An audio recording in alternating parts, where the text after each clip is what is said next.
Hello and welcome to IB Times TV. I'm Sally Turner, joined here today with senior reporter Connor Sheets, who just returned from Nigeria. Now Connor, you found some interesting things on your trip, one of which was the strong sense of homophobia. Now, as a foreigner going into the country, was this something you expected or were you surprised? So for me, going into the country I was aware of this, but before when I found out I was going to Nigeria, I didn't know anything about this issue, and so I started reading about Nigeria, and it's a very big issue there right now.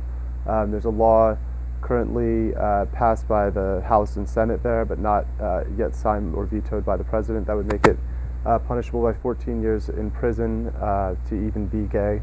And there's also a law in the works that would make gay marriage illegal, which almost seems beside the point once it's illegal to be gay. So it's not a criminal act yet, so we're waiting on the president to see if he passes it or not, but there is a possibility that if it passes, people could actually go to jail for 14 years if they're convicted of being gay. What effect do you think this had on the people that you got to interview?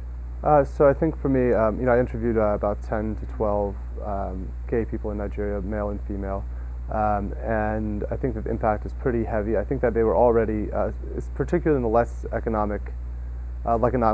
economically privileged people, they're not able to be out at all. I interviewed a man in Abuja who works as a cook, and he gets called names.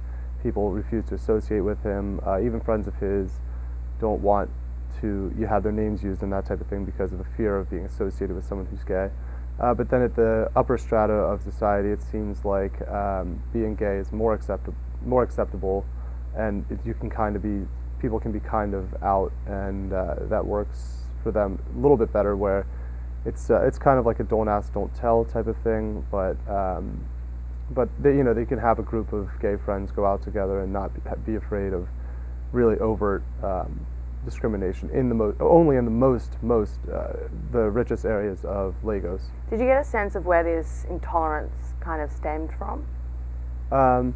It seems to me that the main things that it's mostly traditions that are deep-rooted. So some of it is religious. Either there's some pretty strong,